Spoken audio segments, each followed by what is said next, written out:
no avanza. Lo estoy ocupando. Ok, sí.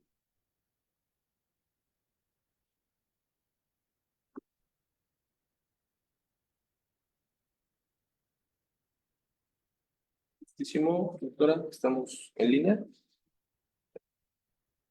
Muy buenos días a todos y todas. Sean cordialmente bienvenidos, bienvenidas a este seminario de Paisaje y Turismo Rural de la Maestría Profesionalizante. Mi nombre es Roselia Servín Juárez, soy profesora e investigadora del Colegio de Posgraduados Campus Córdoba y es un honor coordinar este seminario. Tenemos el día de hoy como invitado al maestro Alejandro Cabeza Pérez, quien nos va a exponer el tema metodología de diseño del paisaje. Sea cordialmente bienvenido, maestro Alejandro, a esta sala auditorio del Colegio de Posgraduados Campus Córdoba. Es un honor y un gusto siempre contar con su participación. Ay, muchas gracias. Al contrario, también es un gusto estar por aquí con ustedes. Muchísimas gracias. Me voy a permitir, antes de dar inicio, hacer una breve reseña curricular del maestro Alejandro. Él es arquitecto por la Escuela Nacional de Arquitectura de la Universidad Nacional Autónoma de México, de la UNAM. Cuenta con una maestría en ciencias en diseño de paisaje por el Departamento de Arquitectura del Paisaje de la Universidad de Sheffield, en Inglaterra.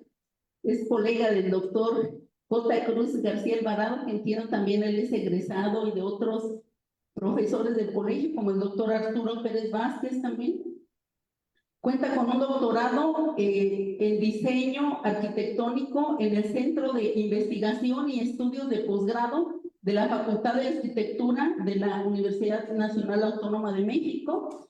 En su experiencia profesional, él es profesor de la licenciatura en Arquitectura del Paisaje desde 1985. Se cuenta con una amplia experiencia como profesor en esta licenciatura. Además, cátedra en la maestría en diseño arquitectónico del CIEP de la Facultad de Arquitectura. Es profesor invitado en el Departamento de Arquitectura de Paisaje de la Universidad de Luisiana en Estados Unidos, de la Universidad del Valle en Cali, Colombia, y de la Academia de Ciencias y la Sociedad de Arquitectos Paisajistas de La Paz, Bolivia. Es profesor de cursos en diversas instituciones educativas mexicanas en varios estados como Baja California, Chihuahua, Coahuila, Nuevo León, Tamaulipas, San Luis Potosí, Guanajuato, Puebla, Veracruz, Tabasco, Yucatán, Guerrero, Sinaloa y Chiapas. Y es ponente, ha participado como ponente en diversos congresos internacionales de arquitectura del paisaje en Estados Unidos, en México, en Italia, en Costa Rica y Cuba. Entonces, habiendo dado esta reseña, vamos a proyectar la presentación del maestro Alejandro Cabeza, quien nos hará a favor de exponernos su tema en un lapso de 30 a 40 minutos. Daremos una sesión también de preguntas. Él me comenta que es corta su presentación porque la idea es dialogar, ¿no?, con todo el público. Entonces, sí les vamos a pedir que las preguntas que tengan, por favor, ténganlas a la mano, porque la idea es dialogar con el maestro. Gracias. Adelante, maestro Alejandro. Muy bien, pues muy buenos días a todos. Es un gusto estar nuevamente como invitado en el Colpos, en el Colegio de Posgraduados. Cada vez que hay oportunidad de hablar acerca de este maravilloso tema que es el diseño de paisaje, pues es una maravilla y espero poderles comunicar de la manera más adecuada y estimulante este proceso de diseño, que en realidad pues es así un poco como esta interacción entre la parte científica, la parte de diseño también, la parte social, en fin. Entonces voy a compartir pantalla para poderles presentar este método, esta metodología. Y pues digamos, vamos a ver si, déjenme ver si no está cambiando. Entonces, voy a ver si está como atorada, pero... A ver, voy a volver a entrar y voy a entrar en otra ventana para ver si ese es el problema. Permítanme. A ver, aquí vamos a ver si cambia. Sí. A ver, esperemos que pueda cambiar y que no haya mayor problema. Permítanme. Bien, pues esta metodología está ligada, por supuesto, con esta disciplina que es la arquitectura de paisaje, que tiene como objetivo trabajar con el espacio abierto habitable. Cuando hablamos del espacio abierto habitable, quiere decir un poco, digamos, el todo, ¿no? Y no solamente consideras a los habitantes humanos, sino a los habitantes vegetales, a los vegetales, la flora, la fauna e incluso elementos que están ahí que no son vivos, o sea, la parte abiótica, es considerar el todo, ¿verdad? Como un espacio habitable que cumple diversas funciones en algún caso, en otro caso, pues es producto de procesos naturales, en fin. Aquí, digamos que la organización espacial en arquitectura de paisaje la tenemos a partir de tres escalas de incidencia. La primera es la escala arquitectónica, que de alguna manera u otra lo que la identifica es que sea un espacio delimitado. Puede ser un conjunto de vivienda, puede ser, voy a ver si, no les tapa esta parte de, ahí, ya está mejor. Un conjunto arquitectónico, como decía, ya sea de vivienda o un cuerpo corporativo, un conjunto comercial o digamos, una instalación educativa, en fin. La cuestión es que siempre haya un control de acceso en ese sentido y una delimitación. O sea, estamos hablando, digamos, en ese sentido del espacio privado que puede tener diferentes dimensiones.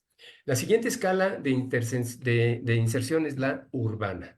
Es aquella que está relacionada pues desde la calle, la plaza, el jardín público, el parque suburbano o el parque de vecinos, etcétera. Y tiene esta connotación de que es un espacio común, ¿verdad? Es espacio público como tal. Y pues ahí vienen toda una serie de factores urbanos, sobre todo, que tienen que ver con la estructura de la ciudad, la traza, la propia historia de la misma ciudad, en fin, y por supuesto el paisaje urbano.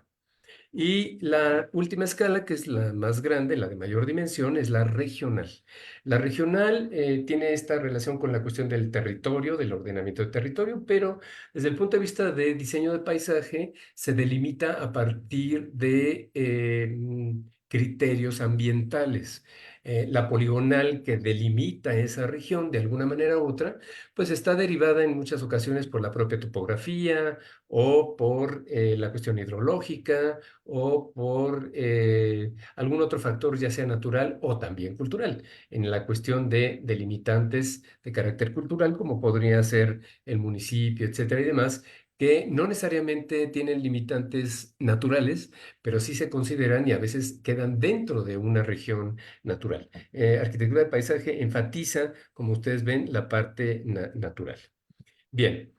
Dentro de este método tenemos fases de desarrollo, que son las que ustedes ven aquí en este cuadro. Las primeras tres, que es el análisis diagnóstico potencial, están enfocadas a la parte de la planificación.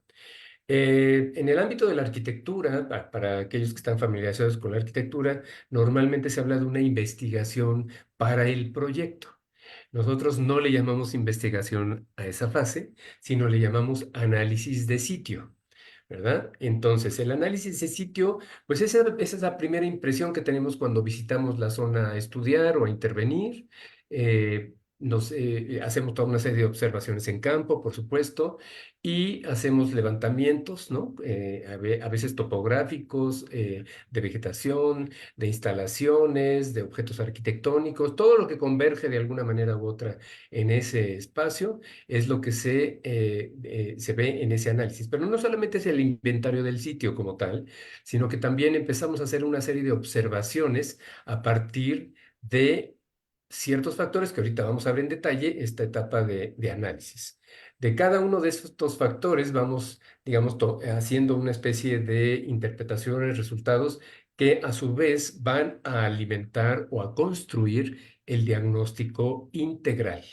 Es decir, si yo veo por un lado la parte del medio biofísico, si veo por otra parte los antecedentes históricos del lugar, si veo por otra parte la cuestión social, voy armando una serie de información relacionada, relativa, significativa, que me va a construir el diagnóstico. Es como cuando ustedes van al médico, ¿verdad? Y les dicen, pues tengo estos síntomas, entonces, pues el médico les manda a hacer una serie de análisis. Esos análisis él los interpreta. Cuando son varios, pues tiene que relacionarlos entre sí, sacar sus conclusiones de manera sintética y decir, usted tiene tal o cual cosa, ¿verdad? En un diagnóstico. Lo mismo con el espacio habitable. Entonces, este diagnóstico, pues es esa interpretación ya por parte del diseñador o de un equipo de trabajo, ¿verdad? Porque a veces trabajamos de manera interdisciplinaria o multidisciplinaria dependiendo de la naturaleza del sitio que se va a intervenir. Entonces, pues esto es lo que ya he mencionado, son conclusiones, observaciones, síntesis y prácticamente si nosotros tenemos una serie de planos derivados de toda la fase de análisis, en el diagnóstico solamente vamos a tener una lámina de diagnóstico tratando de hacer esta interpretación sintética significativa para lo que nosotros creemos que podemos resolver. En el diagnóstico se identifican recursos con los que vamos a trabajar, pero también se identifican problemas que sí podemos resolver. Lo que no podemos resolver lo descartamos de alguna manera, y bueno, pues a lo mejor es motivo de otro tipo de intervención o con otros miembros del equipo que puedan resolver ese tipo de cuestiones o de carácter político o de carácter comunitario, en donde se requiera inclusive a lo mejor hacer otro tipo de estrategias digamos, en donde tengamos un sentido más amplio de lo que una comunidad quiere acerca de un recurso, de un patrimonio, de un paisaje. Bien, después del diagnóstico pasamos a lo que es el potencial. El potencial es aquella etapa que define las posibilidades de intervención, ya sea de mejorar, de transformar, de cambiar, ¿verdad? De conservar, ¿no? Entonces aquí este potencial es esa parte en donde tenemos ya una zonificación espacial. Todo lo tenemos que ir espacializando. Desde el diagnóstico ya definimos espacios, un espacio de acceso, un espacio de estancia, un espacio en donde vamos a propiciar las especies polinizadoras, por ejemplo, que es creo que lo que están trabajando ustedes en algunos de sus estudios. En fin, entonces vamos zonificando ya desde la zonificación, digamos, existente, actual, o sea, cómo está organizado el espacio, y después en el potencial podemos modificar esa zonificación. Ahorita vamos a ver algunas imágenes para que lo tengan más claro. El potencial se compone de tres cuestiones. Una de ellas son, tenemos que definir un objetivo general de diseño. Tenemos que definir objetivos particulares de diseño también derivados de ese objetivo general. O sea, si yo digo voy a diseñar un jardín para polinizadores, ¿sí?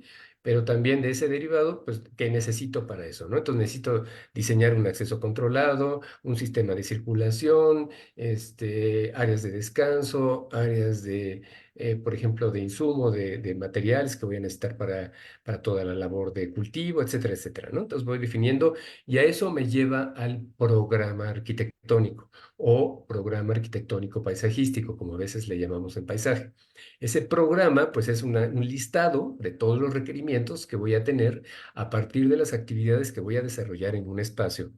Entonces, recapitulando, objetivos de diseño, uno general, varios particulares, la zonificación y el programa arquitectónico. Eso es lo que se conjunta en esta fase potencial, es esta visualización de esta planificación del lugar, en donde finalmente llego a determinar zonas que me van a definir una estructura espacial. Estoy trabajando con espacio y espacio habitable. Bien. Bueno, pues hasta ahí queda la parte de planificación y entramos a la parte muy interesante, digamos, la parte artística, por decir así, la parte compositiva, que es el concepto. El concepto es esa idea, ¿verdad? Que tengo, bueno, voy a pensar en ese jardín de polinizadores. Bueno, pues ¿y cómo lo pienso?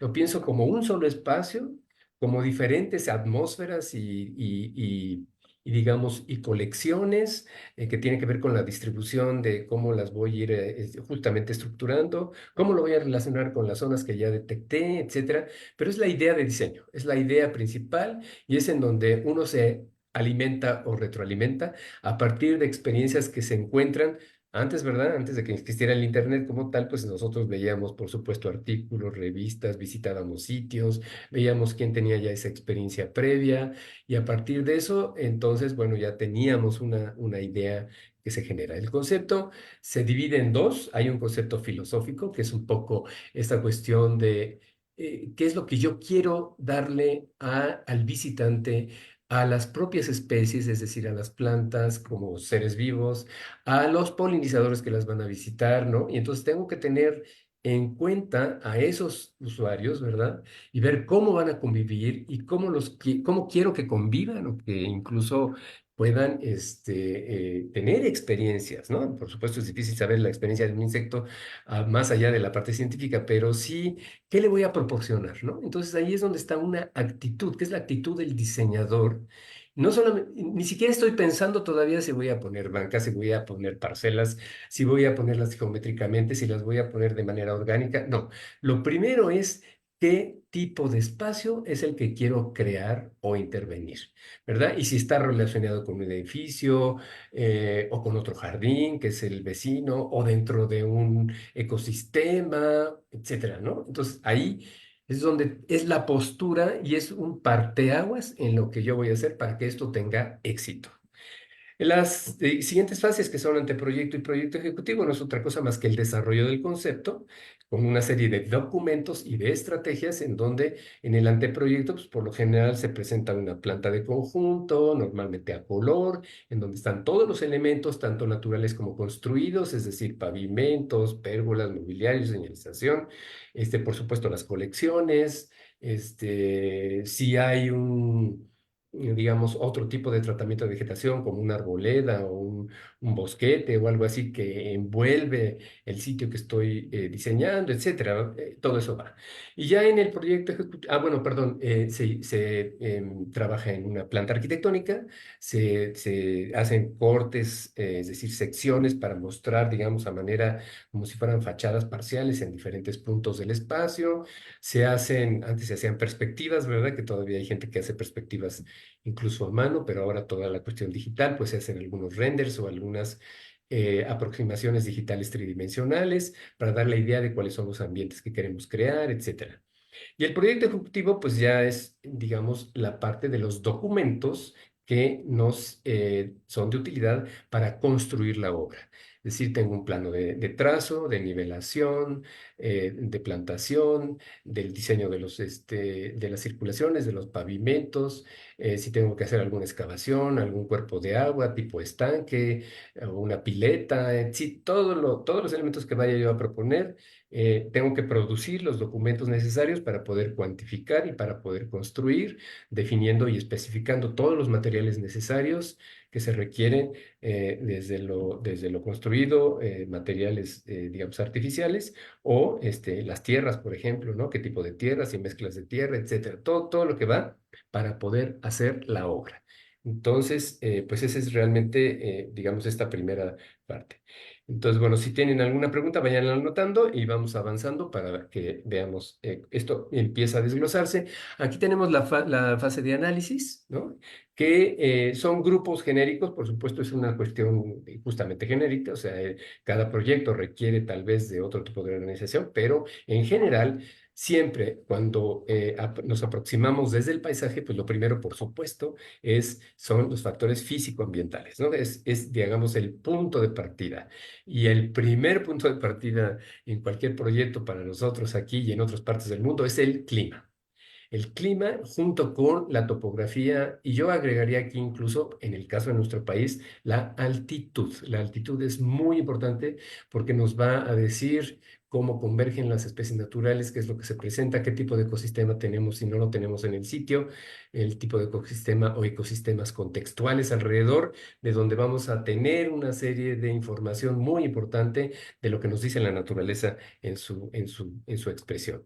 Entonces viene tu clima, topografía, el suelo, ¿verdad? El suelo es importante observarlo, no solamente en su constitución, sino, bueno, si tenemos inclusive problemas de compactación o de suelos inundables, etcétera, todo esto, ¿no? Vegetación, ¿qué vegetación nativa e introducida hay, tanto en el sitio como en el contexto? Hay ocasiones en que si estamos en una zona donde no hay más que jardines domésticos, bueno, pues vamos a observar qué es lo que cultiva la gente. Y eso nos dice realmente si ahora con todos estos cambios climáticos, pues qué se está dando. A lo mejor esta planta no se daba antes y ahora sí se da y entonces pues es un recurso que yo puedo traer al jardín, ¿verdad? Y puedo aprovecharlo.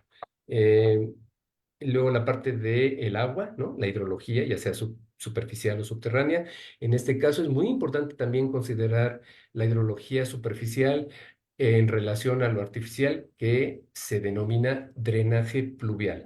Si no conducimos de manera adecuada el agua de lluvia puede ser destructiva. Entonces siempre la tenemos que estar canalizando para poderla aprovechar, ya sea que se permee en el suelo o que se canalice para captar agua pluvial y nos la llevamos hacia un estanque o un cuerpo de agua o le damos alguna utilidad. Pero siempre tenemos que tener esta previsión de cómo vamos a manejar el agua pluvial y cómo la vamos a conducir. Y a eso se le llama drenaje pluvial.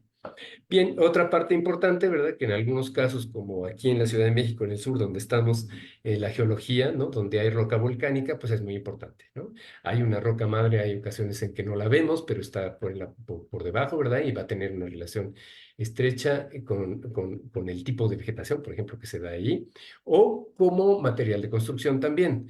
Hay ocasiones en que es conveniente utilizar materiales regionales, ¿no? Ya sea como las rocas, las gravas, las arenas, etcétera, y eso nos da un sentido de identidad al sitio. Es decir, no estamos trayendo tantos elementos introducidos, así como hablamos de vegetación introducida, a un sitio, sino que estamos trabajando con los recursos de una región, que es lo que propiciamos en el diseño de paisaje. Bien, los factores culturales siempre vamos a tener una historia del lugar. El lugar ahora a lo mejor es una escuela, es un jardín botánico, es un parque, es un espacio público, pero antes, ¿qué fue?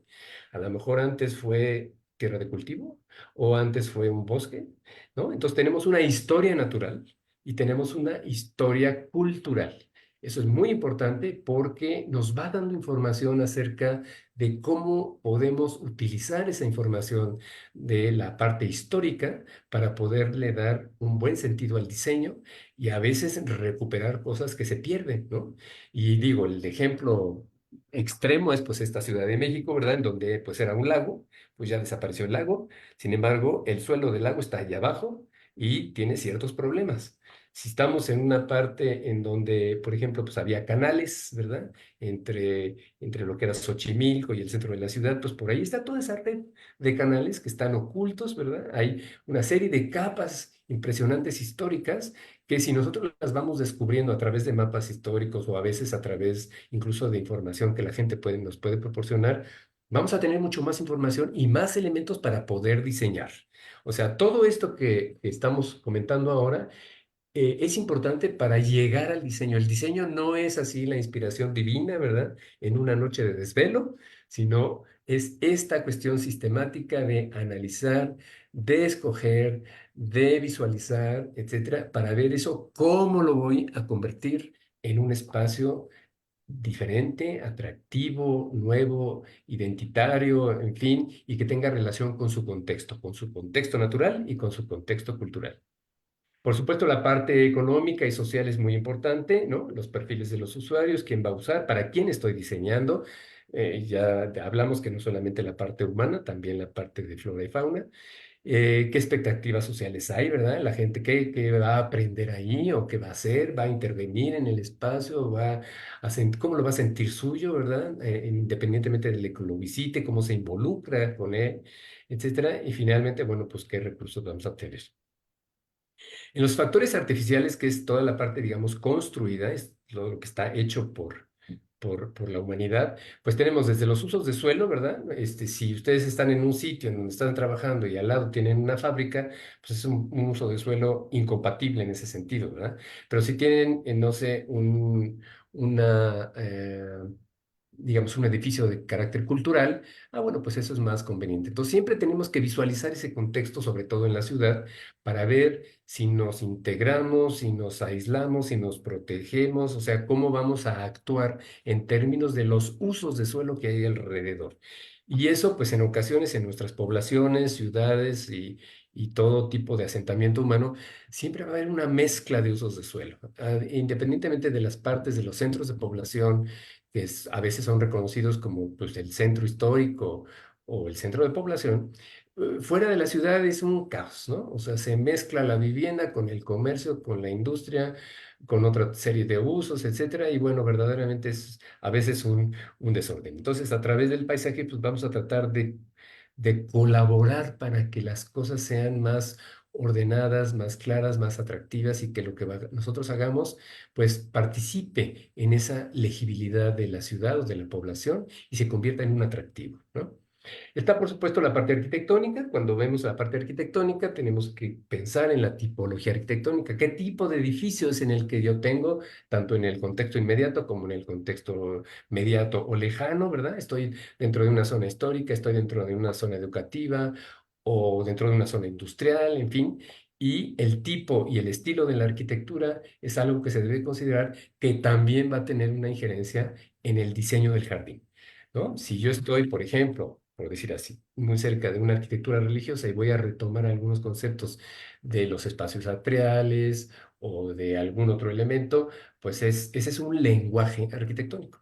Pero si estoy en una escuela, pues por supuesto el lenguaje arquitectónico es muy diferente, ¿no? Y me tengo que basar en ese lenguaje de la arquitectura contextual para poderme integrar o para poder contrastar, si es el caso, en fin, pero sí tenemos que ver ¿qué nos dice esa arquitectura, ese lenguaje arquitectónico?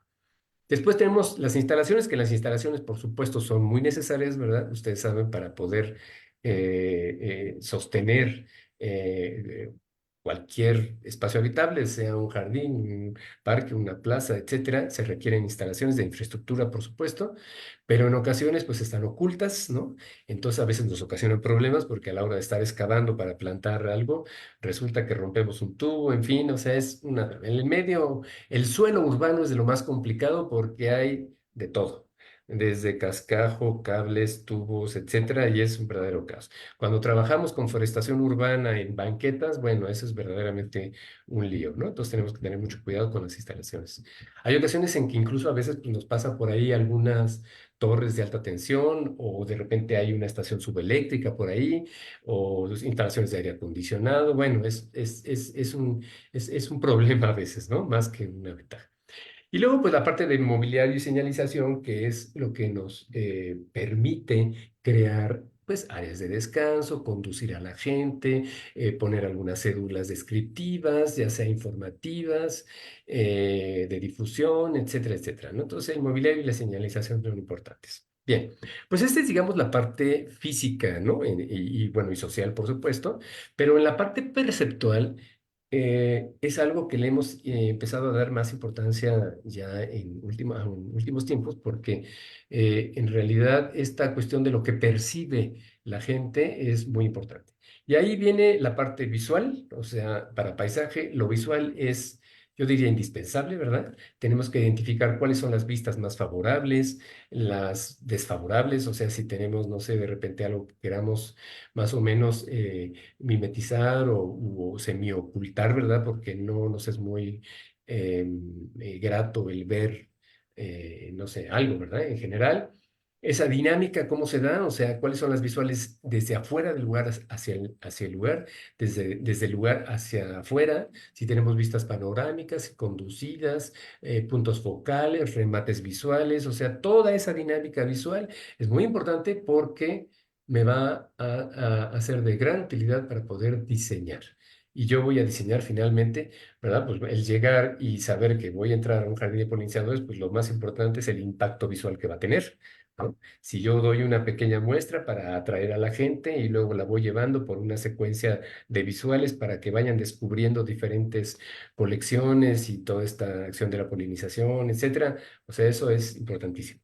La parte sonora también es muy importante, ¿verdad? Tenemos desde el viento que mueve una vegetación y que nos puede traer también, pues, a toda esta no sé, pues la fauna, los insectos, las aves, etcétera, el sonido de los pájaros, pero también hay ruido, ¿no? En algunas ocasiones, entonces tengo que ver cómo puedo evitar el ruido, aunque el ruido es muy difícil de evitarlo si no es con barreras sólidas.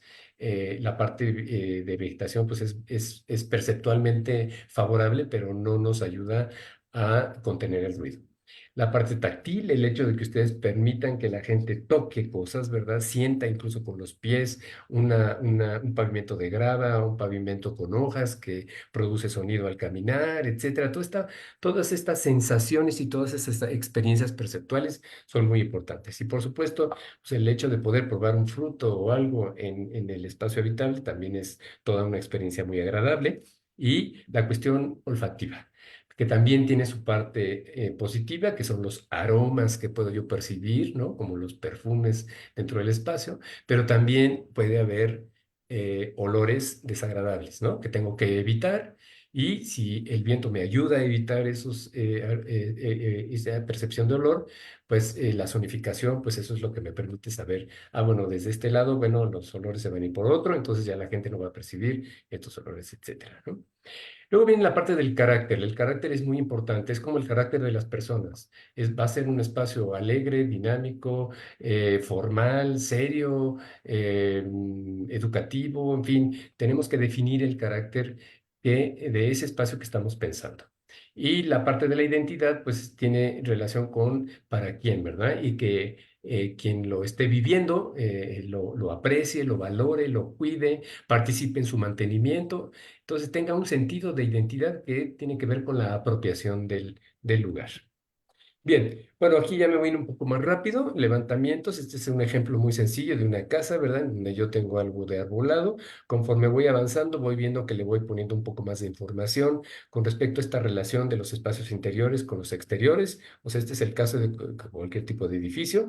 Y dentro de esta fase de análisis diagnóstico voy empezando a visualizar espacialmente y a expresar a través del dibujo, pues zonas, ¿no? Zonas de protección, zonas de convivencia, árboles que sí quiero conservar, árboles que a lo mejor ya no vale la pena o los puedo trasplantar, o sea, puedo empezar a modificar el espacio desde el punto de vista de planificación. Aquí todavía no hay nada de diseño, ¿sí? El potencial que ya lo habíamos comentado, aquí ven ustedes dos esquemas de esa zonificación espacial, es la misma casa, ¿verdad? Pero con dos esquemas de zonificación diferentes, son dos alternativas, que en el campo del diseño casi siempre hacemos dos o varias alternativas para presentarlas a un cliente, a un usuario, a una comunidad y decir, a ver, pues aquí tenemos estas alternativas, ¿cuáles son las con las que se identifican más, ¿no? Eso es zonificación. Si ustedes observan, cada parte del espacio está definido, incluso con un letrero, ¿verdad? En la relación de las actividades que se hacen al interior de la casa con relación a todas las actividades que se hacen fuera de la casa. No hay espacios en blanco, o sea, la totalidad del espacio se absorbe y se define. Y aquí, pues tenemos un caso, por ejemplo, de un parque aquí en el sur de la Ciudad de México, Fuentes Brotantes de Tlalpan. Es un parque de varias hectáreas, entonces otro tipo de escala, no es escala regional, pero es una, digamos, escala diferente de un espacio contenido delimitado y pequeño. Entonces aquí, pues en este ejercicio se llegó a determinar unidades ambientales, que son estas. A partir de las unidades ambientales podemos también definir unidades paisajísticas. Este es un parque lineal, digamos, en donde aquí pues había un manantial históricamente precioso, ¿verdad? Que ya prácticamente se lo han acabado.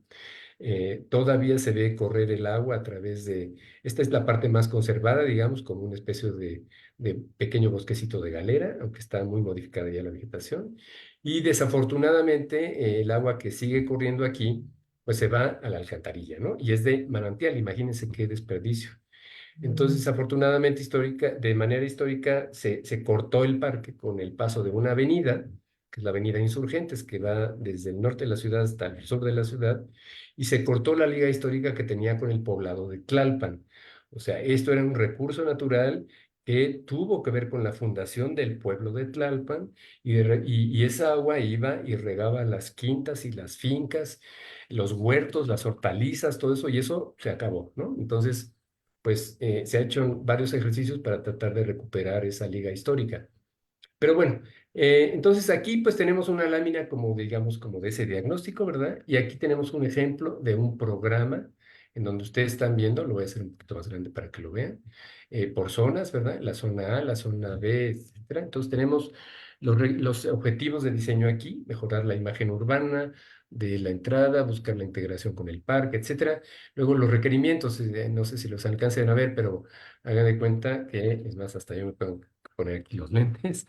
Señalización específica adecuada que indique la entrada del lugar, programa de vivienda para restauración y construcción sustentable en el lugar, preservación del humedal, recuperación y reforestación del lugar. O sea, son los objetivos derivados del general, ¿no?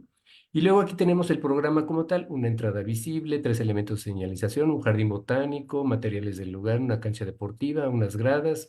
O sea, se van haciendo el listado de elementos que van a participar en la creación de ese lugar.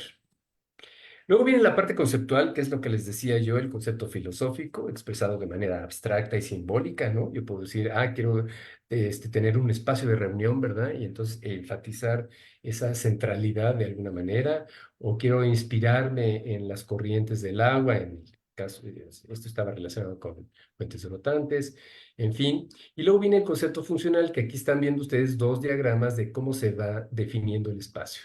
O sea, yo todavía no sé si eso es un andador, si tengo bancas, si qué tipo de vegetación voy a poner, nada. O sea, aquí esto es muy abstracto y se van definiendo las áreas que poco a poco van estructurando ese espacio, ¿no?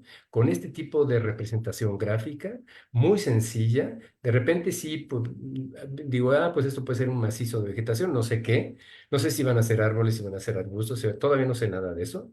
Estoy determinando la forma del espacio. Y aquí, en este caso en particular, estoy definiendo que va a haber un andador principal, ¿verdad? Y que va a haber otro tipo o circulación y otro tipo de circulación que se va a entrecruzar con esta en dos puntos de nodales, y tiene que ver con el acceso y la salida del sitio. Tengo de repente estos asteriscos que me indican que son puntos focales, ¿verdad? No sé si eso va a ser una escultura, si va a ser una fuente, si va a ser un árbol o qué, ¿no? Pero bueno, ya sé que ahí tiene que haber algo que llame la atención y que está compuesto con estos otros dos elementos en una especie de triada, ¿verdad? Aquí hay otro punto focal menor, pero que está dentro de esta zona central, ¿verdad? Y luego de este primer boceto o esquema a este, se va depurando, se va simplificando, se va traduciendo, se van encontrando los elementos que pueden ser esas líneas que antes tenía. Ahora esto se ve como un elemento natural, por ejemplo, ¿no? Y el otro, que tenemos esta línea punteada, pues se va convirtiendo en estas especies como de rejillas y se une con esta otra parte, ¿verdad? Y pasa por aquí y sale por allá. ¿Sí? Entonces, bueno, pues es esa parte de, digamos, conceptual. Ahí ya me perdí por aquí, así está. Es la que de alguna manera u otra va definiendo la forma del espacio, sus elementos y cómo estos elementos se van transformando. Aquí tenemos otra vez los mismos diagramas, los voy a hacer un poco más grandes aquí: el primer diagrama, el segundo diagrama, para llegar a este diagrama, que aquí ya tenemos el anteproyecto, ¿no? Es un jardín japonés. Entonces aquí, esa primera línea que tenía yo, ¿verdad? Ya veo que aquí se convirtió en una serie de huellas de piedra, unos puentes también, que son estos puentes de piedra, de lajas de piedra, la trayectoria que sigo, ¿verdad? Y los puntos de conexión, los nodos que habíamos dicho anteriormente. Por aquí, aunque el dibujo está un poquito, sí, aquí tenemos ese gran asterisco, ¿verdad? Que se convirtió en una fuente para la ceremonia del té. Aquí tenemos el otro elemento, que es una linterna, me parece.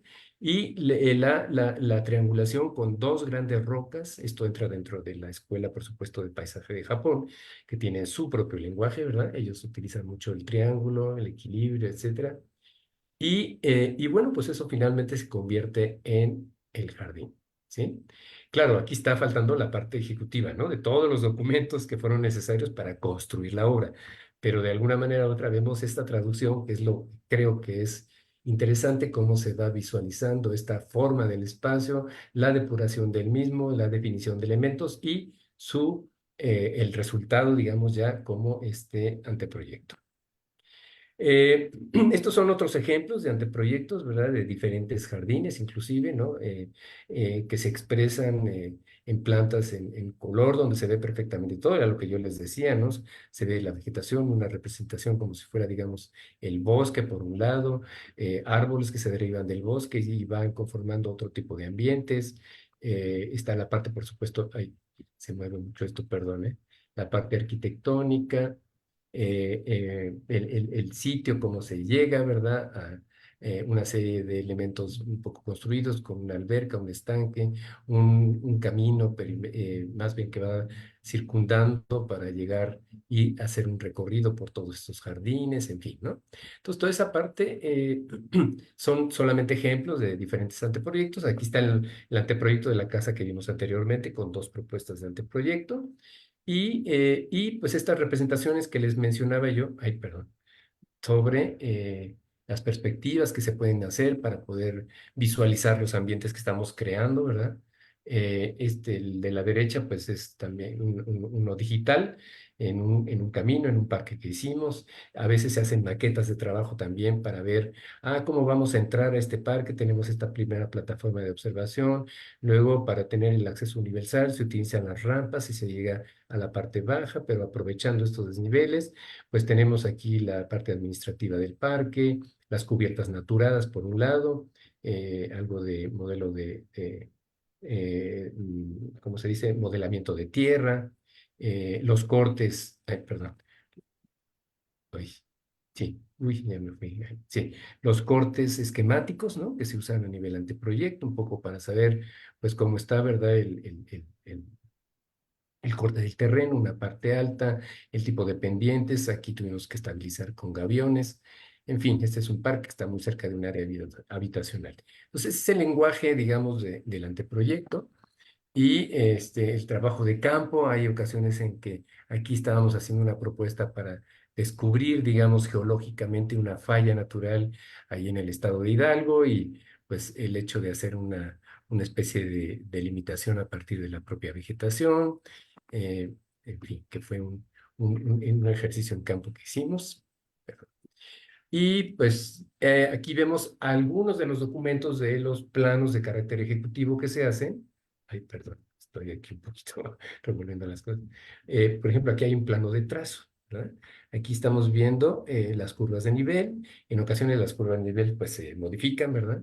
Aquí parece que no se han modificado tanto. Y por dónde van los andadores, con las pendientes adecuadas para que la gente pueda circular, etcétera. Entonces, una gran cantidad de niveles. Entonces, un plano topográfico de trazo. Aquí tenemos otro ejemplo también de otro andador, en donde por aquí tenemos el edificio, la vegetación existente, toda la topografía y la modificación topográfica para hacer los taludes, para las rampas, en fin, toda esa parte constructiva, como en este otro caso también, ¿no?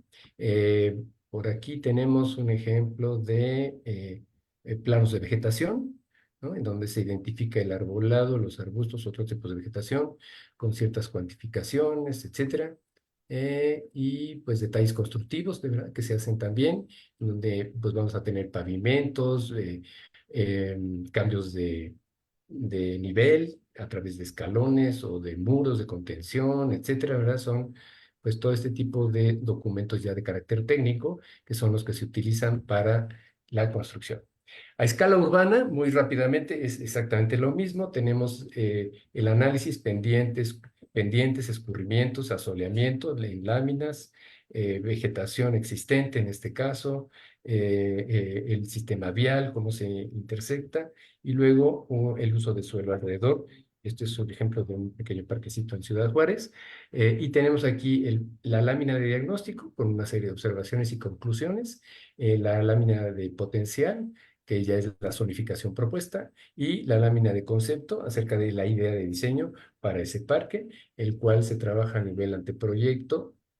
Aquí no hay ejemplo de lo ejecutivo, ¿verdad? Llegamos al diseño de una plaza, que es la que distribuye como punto, bueno, no es central porque no está en el centro, pero sí como un punto de reunión hacia todas las instalaciones del propio parque. Y un ejemplo ya un poco más digamos, reciente de un parque urbano que pudimos hacer aquí en la Ciudad de México, ya con representaciones digitales, uso de contenedores, etcétera. Pero bueno, pues ya no vamos a entrar mucho en detalle porque se nos está acabando el tiempo. Y pues en zonas arqueológicas también se hace diseño de paisaje, ya nada más como para tener una idea de la implicación de este tipo de metodología. Muy bien, pues por mi parte es todo. Estoy abierto a sus comentarios y a sus preguntas y sus dudas. Espero que fue una cuestión muy rápida, ¿verdad? Y a lo mejor hay términos que no fueron completamente entendidos en su momento, pero pues aquí estamos para saber si tienen alguna duda al respecto. Muchas gracias, maestro Alejandro Cabeza, por esta excelente presentación. Creo que lo que usted expuso es muy claro, hasta para los que no somos especialistas en diseño del paisaje. Aquí está el doctor J. Cruz García, quien ellos, junto con el doctor Rafael, imparten cursos en este tema de diseño del paisaje. Seguramente eso fortalece los conocimientos que nuestros estudiantes del programa de posgrado, pues, están adquiriendo en esta maestría. Entonces, continuamos en este momento con las preguntas de nuestro auditorio. Aquí está el doctor Ángel y levantan su manita para continuar. Doctor Alejandro, un honor escucharlo, fue gustoso su discurso. Una pregunta es, precisamente en estos términos de diseño del paisaje, en la etapa de diagnóstico, usted nos reiteraba el término de todos los factores que intervienen para poder determinar una intervención. Estos factores, específicamente el carácter del sitio, los factores culturales y ecológicos, podrían determinar en la no intervención debido a ciertas condiciones que se puedan presentar. Decir, ¿sabes qué? Definitivamente porque hay una valoración, mi diagnóstico es podría ser inclusive en la no intervención. Observamos en los planos que nos mostraba sitios donde hay una reconversión inclusive del territorio. Sí. Pero pudiera suceder en un caso adverso, ¿sabes qué? No intervengo porque encontramos una zona arqueológica, hay especies endémicas, etcétera. ¿Sucede? ¿No sucede en la operación? Gracias, doctor Alejandro. Sí, por supuesto. Bueno, gracias por la pregunta. Es algo interesante y además tiene que ver con esto que a veces pues no reflexionamos acerca de este carácter, ¿no? O sea, una de las cosas que nosotros enfatizamos mucho es lo que yo les decía, esta historia natural y esta historia cultural. Cuando llegamos a intervenir a algún sitio en particular, sea cual sea, digamos, en su condición de espacio público o espacio privado, aunque sea un jardín residencial o que sea un jardín corporativo o un educativo, etcétera, siempre tenemos que saber dónde estamos parados en el planeta, ¿no? Eso en general. Y una vez que sabemos dónde estamos parados, es ver hacia atrás, porque evidentemente en esta época y en subsecuentes seguramente vamos a seguir no tanto perdiendo cosas, sino más bien el espacio se transforma continuamente, ¿no? Es decir, lo que ayer fue tierra de cultivo ahora es tierra de fraccionamientos de vivienda y lo que ahora fue industrial ahora es vivienda, ¿no? Y entonces, si no visualizamos esa parte de esos antecedentes históricos, nos estamos perdiendo verdaderamente muchísimo, ¿no? Y cuando hay oportunidad de irse a los tiempos geológicos, pues con mucho mayor razón, ¿no? Nosotros hemos tenido la oportunidad, la gran oportunidad de trabajar con geólogos en algunos proyectos y no saben cómo nos ayuda eso. O sea, porque es entender el paisaje primigenio, ¿no? O sea, por ejemplo, aquí donde estábamos en Fuentes Brotantes, bueno, pues el paisaje primigenio era pues toda esta agua que se permeaba a través del derrame lábico del Pedregal, del Xitle, que hizo erupción y que afloró en forma de manantiales, ¿verdad? Y que corría, y bueno, pues hacia la parte baja del valle, de la cuenca, ¿no? Entonces, si eso no lo hubiéramos visualizado, no entenderíamos exactamente qué es lo que queda hoy. Y aunque sea un hilito de agua, pues sabemos de dónde viene, de dónde procede, la importancia que tiene, su potencial de aprovechamiento, etcétera, una serie de cuestiones. Y esto, por supuesto, que tiene que ver con el carácter. Fíjense que sigo con este ejemplo Lo que seguramente, bueno, este lugar que se llama Fuentes Brotantes de Tlalpan lo declaró Lázaro Cárdenas como Parque Nacional en su momento. Y desafortunadamente no quedan más que 7 u 8 hectáreas de las 200 que eran, ¿no? Que incluso pues hoy pues no cumple con esa definición de un parque nacional, de hecho. Y ha habido un conflicto en ese sentido porque no saben cómo clasificarlo y eso tiene que ver con el carácter. El gobiernos de la ciudad, no el actual, sino precedentes, lo han querido declarar como una área natural protegida urbana, pero no está todavía legalmente hecho. En estudios que se han hecho, lo han también querido clasificar como un área natural, no, perdón, un área urbana histórica, ¿no? Incluso, aunque tenga cuestión en parte natural y parte cultural, pero un área cultural patrimonial, urbana, que es una de las clasificaciones últimas de la UNESCO. Entonces, vean la importancia de que no pueden definir el carácter de una zona a partir de su transformación, ¿no? Entonces, si esto en el pasado fueron bosques de coníferas, bueno, en la parte alta bosques de coníferas y luego en la parte intermedia que debió corresponder con esta especie como de pequeña cañada, había encinares, ¿no? Bueno, pues no queda un solo encino. Entonces, está modificado porque, pues, por supuesto, en la época de Lázaro Cárdenas y Miguel Ángel de Quevedo, pues se plantaron muchos eucaliptos. Entonces eso cambia el carácter totalmente del sitio, ¿no? Entonces, ¿qué es lo que le puede dar el carácter a esta zona?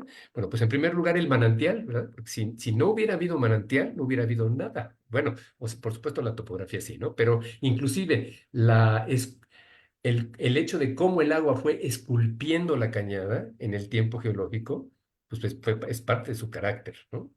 Entonces, todo lo que ustedes puedan absorber con relación a esos pasados históricos, a la época actual y a su posible transformación en el futuro, tiene que ver con el carácter. Y como diseñadores, definimos ese carácter. Lo podemos recuperar desde el punto de vista patrimonial, lo podemos transformar en el presente y podemos visualizarlo hacia el futuro, porque lo que hagamos en el momento en que actuamos, en el paisaje, pues y se verá en su estado de madurez a los 20, 30, 40 o 50 años, ¿no? Para que puedan crecer. Entonces, eso se transforma, el carácter es algo transformable a lo largo del tiempo y eso habla de que trabajamos con esa cuarta dimensión que es el tiempo. Aunque sea un día, una estación, un mes, un año o muchos años. Entonces, eso es importante de prever en el diseño del paisaje. Muchas gracias, maestro Alejandro. Hay dos intervenciones más, una del maestro Ricardo y del doctor Cruz. Yo sugiero que planteen de una vez las preguntas para que él resuma o sea, pueda ver cómo se plantea la pregunta por cuestiones de tiempo. Adelante, maestro y doctor Cruz. Sí, hola, buenas tardes, maestro. Oye, yo tengo una siguiente cuestionamiento. ¿Qué opinión le merece a usted, bueno, de esta situación climática actual, la gestión del paisaje, ¿no? La gestión de los territorios en sí mismos, ¿no? Y me refiero a estas ciudades del futuro. Usted está hablando de un pasado, pero ahora yo hablo del futuro, ¿no? Y es decir, ¿hacia dónde nos dirigimos en esta situación del paisaje? ¿Y qué le podemos decir aquí a los estudiantes? ¿Hacia dónde debemos dirigirnos en el sentido de la sustentabilidad de la vida humana, ¿no? Es decir, hace muchos años había muchos espacios, las grandes culturas construyeron lo que quisieron y sí nos dejaron un legado cultural hermoso, pero hoy yo creo que ya no estamos ante esa situación de tanta, no sé, abundancia territorial, podríamos llamarle así, podría ser un término. Y entonces, bueno, en su opinión, ¿qué nos puede decir, tanto aquí para la maestría como para los estudiantes, hacia dónde dirigir nuestros pensamientos, ¿no? En esta Sí. cuestión de... Muy amable, gracias. Doctor Cruz, por favor, si plantea su... Bueno, de una Sí, vez. bueno, mientras voy contestando. Sí, bueno, es algo importantísimo hoy en día. Yo he tenido oportunidad y de hecho soy profesor también de la Escuela Nacional del INA, que es la Escuela Nacional de Conservación, Restauración y Museografía del Instituto Nacional de Antropología. Y ahí me he concientizado un poco más acerca de la cuestión patrimonial. De hecho, hoy en día se habla de patrimonio natural y patrimonio cultural. Y los los arquitectos de paisaje o los diseñadores de paisaje o quien tenga alguna intervención en este sentido, nos convertimos en los conciliadores, ¿no? Es decir, por un lado está el desarrollo urbano que sigue con toda su potencia. Por otro lado está la parte, dentro de ese mismo desarrollo urbano, la parte inmobiliaria y la parte del diseño arquitectónico, que, bueno, pues aparentemente ya no deberíamos estar construyendo, sino ver formas de construir más de que construir. Y bueno, pues no podemos contra ellos. Entonces, esta disciplina y esta profesión se convierte como una especie de conciliadora entre todos estos intereses. Y ahí es donde la gestión es muy importante. Pero, por ejemplo, hablando de la propiedad, de los propietarios de la tierra, del territorio y demás, es importantísimo trabajar con las comunidades. O sea, sí, las comunidades que son los que tienen la tierra, ¿no? Y que de repente llegan, hemos visto casos en donde pues a veces hasta compran los cerros, ¿no? Para poder explotar y hacer el cemento, ¿no? Por ahí en una zona de Hidalgo, o todo este fenómeno que está pasando entre la Ciudad de México y la Ciudad de Pachuca, en donde pues hay una impresionante cantidad de desarrollos de fraccionamientos de vivienda, sin servicios necesarios, sin estructura necesaria, que se vuelven como en ciudades dormitorio. O sea, tuvo una situación impresionante. Es ahí donde tenemos que trabajar mucho con estas comunidades que todavía son las que tienen la tierra, las que trabajan con la tierra, para poderlas concientizarlas acerca de la importancia de su conservación. Por supuesto está la parte económica, ¿verdad? O sea, pues es muy tentador el hecho de vender la tierra ante una oferta que casi casi no se puede despreciar, ¿verdad? Pero si no se trabaja con las comunidades como se hace en el caso de Lina, que yo ya lo he visto, es más difícil todavía. Entonces, ahí, ojalá, ¿verdad? Que muchos de sus estudiantes, y es lo que nosotros decimos también acá en la UNAM, ya no se queden tanto en las grandes ciudades, que trabajen en el campo, en poblaciones pequeñas, para tratar pues de poder, pues no solo concientizar, sino hacer ver los valores de un territorio, ¿no? Esto nos ha pasado en una zona de Hidalgo, en donde pues está la biznaga, que es de donde se saca el acitrón, ¿verdad? Y pues van y la sacan de campo, se está extinguiendo y luego prohíben la producción del acitrón en lugar de propiciar la propagación y el manejo de la biznaga del acitrón. Y eso no sucede, ¿no? Pero yo creo que el campo es lo que está requiriendo hoy en día muchísimo más atención. Gracias. Doctor Cruz, por favor. Adelante. Creo que se trabó allá, ¿no? No, pues, planteé la pregunta y a ver si lo escucho. Si nos escuchas, Alejandro. Desconexión. Creo que se trabó, ¿no? Desconexión. Esperamos un momento mientras que proyecten su constancia de investigación.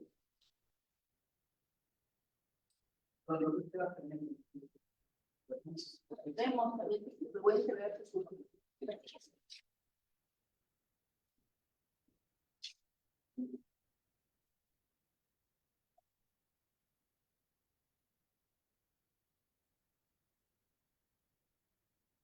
Sí, fue problema con el maestro. Bueno, esperemos a ver si conecta nomás para Ok. que abren la plataforma. ¿Listo? ¿Ya entró? Ya entró. ¿Y nos puede escuchar, maestro Alejandro?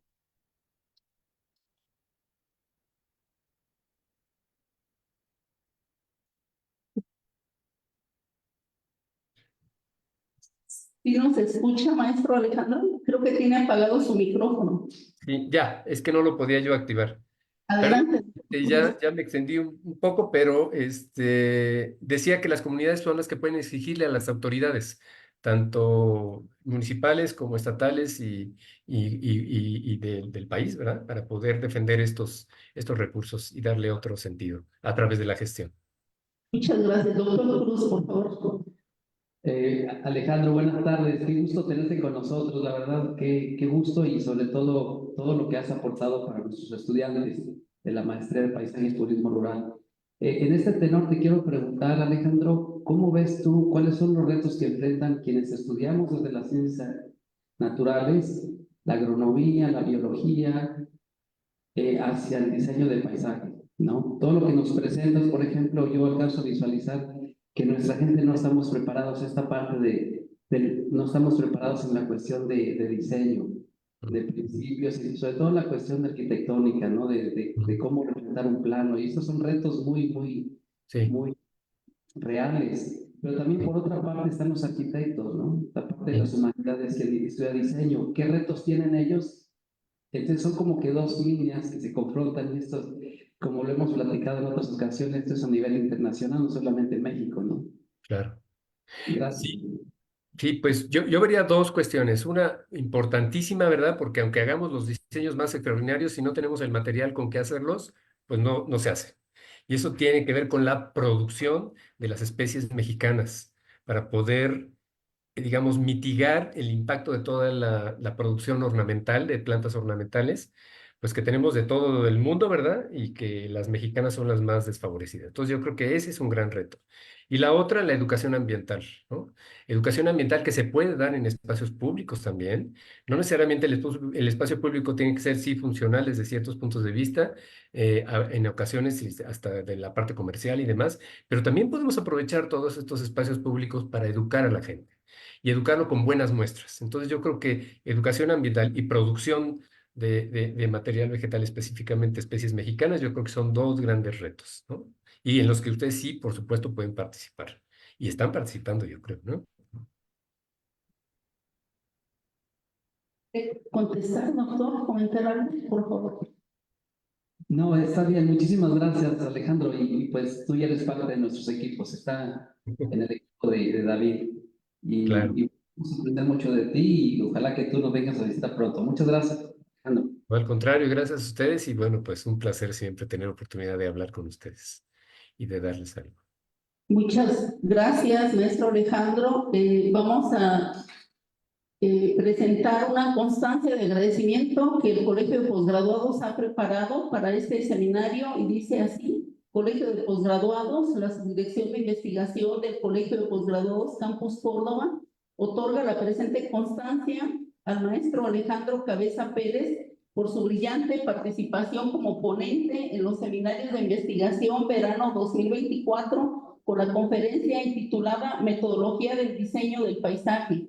Se firma en Amatlán de los Reyes, Veracruz, el día de hoy, 29 de mayo de 2024, por el doctor Juan Valente Hidalgo Contreras, quien es actual subdirector de investigación del Campus Cordón. Y pues le brindamos un fuerte aplauso al maestro Alejandro. Gracias, muy amable. Sí, sí la veo por aquí. Por esta excelente participación. Y bueno, anterior, por favor. Los invitamos también a quienes nos ven en redes sociales, en Facebook y YouTube, que por favor está abierta la convocatoria de la maestría profesionalizante en paisaje y turismo rural. Estamos todavía en fechas para poder postular a esta interesante maestría. Entonces los invitamos a que apliquen. Ahí aparecen informes y el escáner también, el código QR. Y a quienes nos acompañan de forma virtual y presencial les damos las gracias por su tiempo, por venir a escuchar esta brillante participación del maestro Alejandro Cabeza. Y pues los invitamos a que nos acompañen al siguiente seminario de la maestría de paisaje, de innovación agroalimentaria sustentable, maestría y doctorado, y es posgrado unificado. Gracias.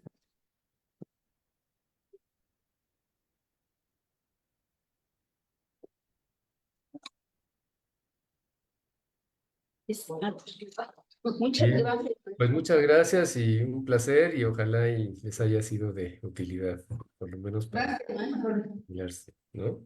Muy bien. Gracias, hasta luego entonces. Mucho gusto. Si nos espera un segundo, ¿quieren tomarnos Ah, una? No, que se aleja. Bueno, sí. Es que si se acerca a la bocina se vicia. Ya. ah. ¿Apago el micrófono? No.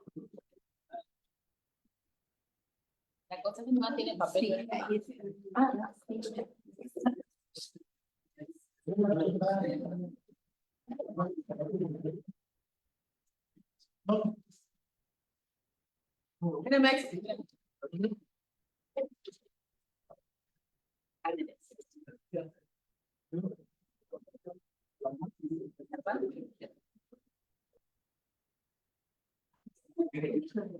Sí, no, que dice que se acerca a la bocina. Muchas gracias.